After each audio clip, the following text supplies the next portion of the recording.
play or throw styles. So first question is, do certain play/throw styles have certain advantages for different types of courses? So in terms of like maybe we'll start with what type of styles do you think you guys have? We'll go around. Certain play style, throw style, dominant, forehand, backhand. Yeah. How you play, is it strategically, safe? You try to just bomb everything? How do you guys feel? Well, I can't say that I bomb everything because I just don't have the distance yet. But Ace run video. Ace run video. So maybe I should run everything. Yes. I got pretty close. Run everything. Always run. Okay, well, Always run. now I don't know how to answer those questions because like we didn't just say that. everything is changing. No, but I'm a right-hand backhand player. I really don't have a forehand in my arsenal. Yes, I use it to get out of trouble situations. Sure, some close upshot range, but it's not something you'll ever see me do off the tee. That being said, who knows? Maybe by the end of this year, you'll see it. Who's to know? But it's definitely a skill that I am developing and that I know that I need, and it's, I think, something that's holding me back. So. Do you find yourself making like safe decisions, like a conservative player, or do you just see the line that's going to give you the best result? There's some risk involved, but you're just going for it. Are you risk-reward player, conservative player, aggressive? I think, I don't know. Sometimes I'm a mix of everything. Like, depending how I'm feeling that day, if the disc is really coming out well and I feel like I can see it and I'm executing, then I'm like, oh, we're going for it. Like, Yeah. we're taking that risk. And I have no problem playing every hole for par. I really don't. I think that's important, and I think when I can successfully drive, have my upshot, park it, tap in, that's amazing. And then we'll work from there. Okay, how much can we stretch that? How's the jump putt? How's this? Then we work for birdies. But I think until you feel like you can master that drive, upshot, putt game, I don't know, can you really be super, super risky? I think it's awareness, right? Just awareness. Yeah. If you're always going for it, maybe it's just, there's reckless players out there, so I don't know. I mean, I love going for it. Don't get me wrong. Sure. I sound like super boring. Yeah, Like, yeah. There's nothing better than just eating Pars as all hard. day. No, like eating as hard as you can, or like running a putt, and you're like, well, all right, I got a 20-footer back because I didn't really, or I overshot or whatever. Like, it's part of the game. I think I'm a conservative player. Yeah.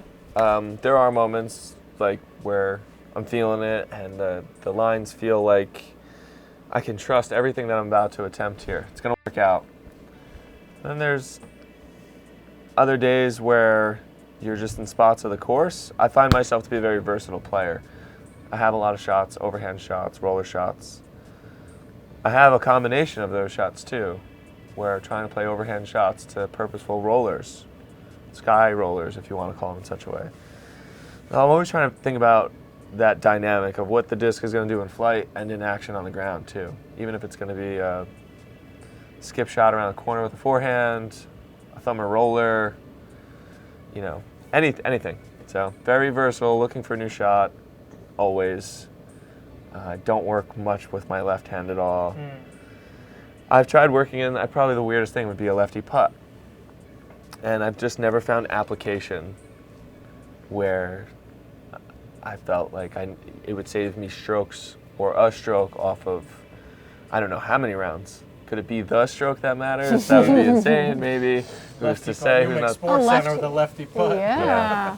But any which way you could throw the shot, down, I'll try to figure it out. I think I have a good understanding of the flight and physics of my bag, more importantly. Yeah. But overall, like a conservative approach. You know, I'll find gaps where I can go for it, and I have no problem.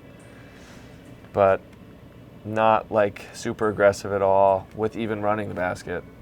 I always feel like I throw good shots that get up by the basket for birdie, and I have less aces than my friends that don't even try to compete at the level that I compete. And it's just my safe play up to my zone where I want to putt and make my shots and get birdies and get birdies and get birdies and get birdies. And that's the thing that's going to contribute to a victory maybe at the end of a tournament. Yeah. I certainly am mostly backhand, same as you. Probably the same thing, trying to work in a forehand because I'm a fairly new player as well. I think I find myself in like my play style being overly confident in my abilities, which means I'm usually not in a good position and I'm trying way too aggressively to get to the basket when I should just be pitching out to get up for a bogey or whatever. But instead I see this little tiny gap way up in the trees and I'm trying to throw some backhand turnover flex shot to try to park it when I really I can't do that. That's you I'm stuck behind on the court all the time. Yes. Gosh. That's right. I play much differently in tournaments than I do casually. Casually, when there's, less people on the course, that's what I'm doing. Tournaments, I'm probably more conservative because I care more about my score. Right. There's a piece of advice that I heard that, if you're off the fairway, your next shot does not have to save the hole. It doesn't have to be great. It just has to be good. Like, it just has to move you up, get you in a better spot, and then you work from there. Like, don't try and get all the way to the pit. Yeah, don't bite off more than you can chew, and then it'll backfire on you. Recognizing your position, out of position. Right. It's a small little battle. You're not going to win it all here, but you could start losing it here. Yeah. I have That's true. I have a little philosophy that I break out at every hole. Doesn't happen much on the courses I play all the time because I kind of have a shot dialed in or something like that. But anytime I'm trying to break down a hole that I haven't really played much before at all, I'm going to start from the potential ace run of it and assess dangers and a possibility. Can this happen? And I just start drawing back from there. It's too far, or it's too much OB. And then it's going to affect my disc selection. And then I start looking at my landing zone and picturing the flight of that disc. And then I start foreseeing being there and seeing my approach shot and my putt maybe. But I'll do this if I can't see the shot. I'm on a par 5. I'm picturing my tee shot to my landing zone. And then I'm going to want to keep picturing myself shaping down the fairway from the possibility of wherever I landed, the basket back. So if I'm on a par 5, I can't reach the basket off the drive. From that no. What the heck? Aw. No. I mean, I try. I figured Everybody tries. I mean, it really just depends on the course, I guess. Yeah. But long story short is that if I can't see the basket or whatever the case may be, at every lie that I'm at, I'm trying to break it down from the potential of making it in the bucket and back. I can't. What's the shot? What's this? And I just kind of break it down from there. That's really great. Yeah, very methodical, logical. That's, I think, a sign of a very mature disc golfer. I would say that's very rare to pro. find. How about that? Yeah, The when sign a of a new pro. player or even just Because like if you're less experienced if player. you're like if you're finding yourself once again like you're going for it, your shot didn't work out. It's not bad that you're out of position, but what you're seeing in front of you, is it like this is going to be winning for me? This is it. It's almost like risk reward. You just got to know yourself good enough to start finding those rewards and those moments when there might be just a little too tight for you right now. So, like what you're saying, you're just plugging away, still just trying. Yeah. Like I'm going for it. So, it's almost like taking your lumps until you're like defeated. Like, all right, I've double bogeyed from here before. Yeah. I'm just gonna pitch out and just go for whatever my next lie is. Yeah. So, rolling off of that, in terms of, obviously, you're much longer in the sport, more experienced than the both of us. Would certain play styles or certain throw styles combination be easier for beginners to learn / attempt? And then are there different styles that maybe you develop into as an intermediate and then advanced player? Yeah, this is a real quick one for me. I think I heard about this topic before the show, and I was thinking that one of the biggest things that I know from working with players over time is that I'm right-handed. Everything I do in sports my whole life has been with a left shoulder forward, a left eye forward, a left hand forward, left hip forward, and everything is this way. Bowling, billiards, boxing, it's all from here. Baseball. Basketball? No. No, you're right. Everything else, you're So going this way. so this transition backhand is here, the right, opposite. and that's the point, is that when we first are introduced to disc golf, we picture throwing a frisbee, and we all know that frisbees are light and they fly fun, just with this little flick of the wrist.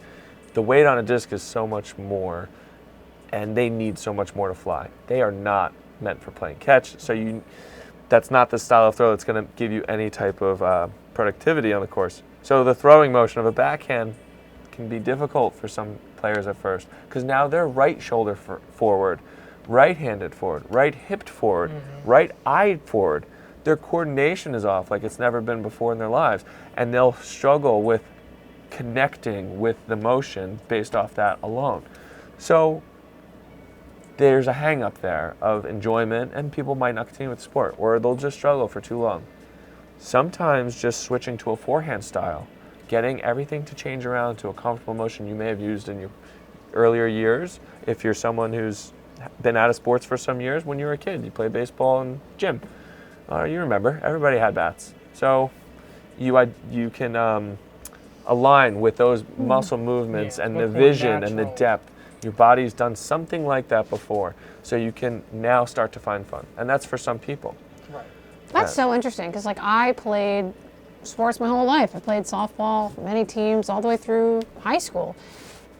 And I can't get that forehand motion. And I don't know what it is. I mean, backhand for me clicked instantly. Yeah. Like that form just felt totally in my body and totally smooth.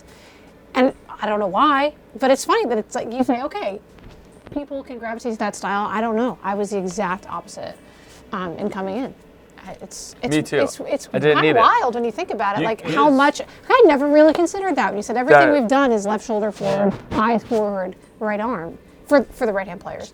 Just And- the biggest hiccup that I'd seen is that, where some people that have a struggle connecting with the backhand throw in the early, like, I've been playing a week, a month, this is my second time playing, and they're looking for advice. Or you're on the course, how many times? Countless times, right? People just walk up to you, oh, it's our first time. Hey, you got any tips? What am I doing wrong here? And they have a driver in their hand. There's all these tips you want to give them. But the point is I think one of the biggest problems is connecting with the throw, whether it be forehand or backhand. And I think you need to identify, this works a little easier for me and gives me a little better result right now. Heck, there's been times where none of that's worked. I've suggested overhand shots, and they're throwing 250-foot overhand shots when they couldn't backhand over 120. Wow. Right? So, like, okay, it keeps you in the game to keep trying. Well, now you're teeing off with these overhand shots. You identify with that motion. You're playing the sport. Perfect. There's plenty of people out there that play predominant overhand shots. Yeah. There's people out there that do predominant roller shots. Guy that I played with for the last couple years, he had an injury, and it hurt when he threw backhand. So he threw soft forehands, and he threw forehand rollers. And he played gauntlet courses, Iron Hill, and he shot great there. Wow. It's like your discs get eaten up on that stone there. They'll turn into saw Right. blades. Oh my And gosh. he's playing roller rounds out there and doing just fine. So That's there's incredible. there's got to be Seriously. a style that you gravitate towards, and you got to be willing to try a couple, and hopefully you find a fit for you. That's got to be one of the biggest things with choosing a style or something more beneficial than another. It's just finding that personal choice for you that's going to make you stick with the game and keep you in it long enough to adapt some other styles and Definitely. become creative with your craft. Yeah, what's most natural in the body? Yeah. Now, in terms of injury, you bring up my next point is certain players that either have short-term or long-term injuries, or older players who may have, the occasional ache and pain, hurt shoulder, whatever. I'll use my parents as an example. Kevin and Wendy, they play with us. You see, they play very different play styles. Wendy has only forehand. She cannot, only backhand. She cannot throw a forehand because of an injury of her shoulder. And Kevin is the exact opposite. He can't throw a backhand 50 feet. Sorry. But his forehand is pretty good. So what are your thoughts on injuries / older players who can only throw a certain way because of maybe an older injury type thing in the play styles that way? I've had several injuries, muscular, it seems like, mostly in disc golf, and time off, and my injuries have healed and all that stuff. So if I had anything that I would think, because I'm not a doctor, and I'll just start with saying that, but if anything hurts, don't do it. It's very important. No, it seems. It's true, though. Listen. Listen. A lot of people hold push on, through. Hold on. You will do incredible things to do the things you love, right? And even if it hurts a little bit, you still show up to play on Sunday. You still go to the gym. You're injured, you're still going in, you're playing your downs. And some mentalities like that stick even more so, not just because it's like the mentality, but it's the passion. You can't get those people off the course or off the field. It doesn't matter. You can't throw the white towel in on them even though that they have a dislocated shoulder and they have a broken rib. They're going to go out there that next round. That's what sports does to you. If it hurts, don't do it. But what I would say is that definitely tapping into a different style, something might feel easier on a specific muscle, joint, ligament, bone, spur. I have any part of your body. You can. There's so many different types of throws here.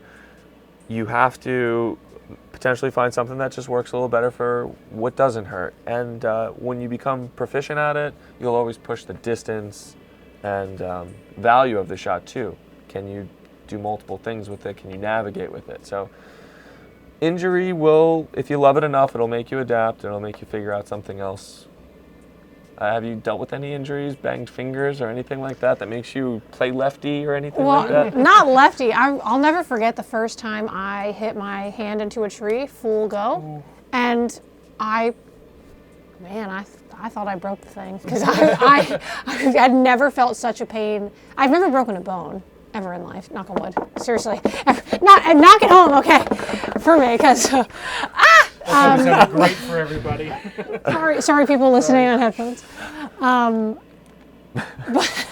But no, I mean, I'll never forget that pain. So I think I do sometimes get nervous when I'm in some scramble positions, and I think about that. And it's like so quickly also, your brain brings that feeling or that sensation back, like if you're in a trouble spot.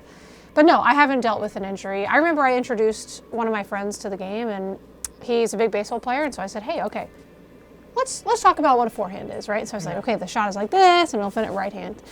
I didn't know this. He had a wrist injury, or like, but not current. It was it was an old lingering one, and he was like, this angle is weird for me. But his flex forehand game was on fire, and I'm like, okay, like now we know what shape is comfortable for you. Yeah. So it really is just adjusting, and I think too, we need to think. Everybody's an athlete who picks up a disc at any time. They have to think of themselves as an athlete, and you have to condition your body to play the sport, right? If you want to play for a long time, you want to play one round, multiple rounds, a couple times a week. The body takes on a lot when we play disc golf. We carry a bag. If that's too much for you, think about getting a cart, or think about rolling your discs. Think about how you can help your body. Do you need to stretch? Do you need to, I don't know, hydrate. do some, always hydrate. I mean, think about what you can do before and after each round to help your body recover and be ready to play so that you're not in that moment thinking about an injury or thinking about that risk. And there's so many outlets too in disc golf, like now that the sport's grown exponentially, that there are, physical health promotional groups such as like Disc Golf Strong, for sure, where they're gonna guide you to be ready to play and like do like a pre-check. Hey, the body feels good, ready to do this, versus just, having an injury, pushing on it. Definitely find an alternative. Possible break for sure. Thanks for watching. If you'd like to see another clip of the HyzerCast podcast, click this video right here. If you'd like to see a video from our main channel, Hyzer Media, click this video right here. And if you haven't done so already, click this link right in the middle to subscribe to our channel, or the red button down below. Thanks.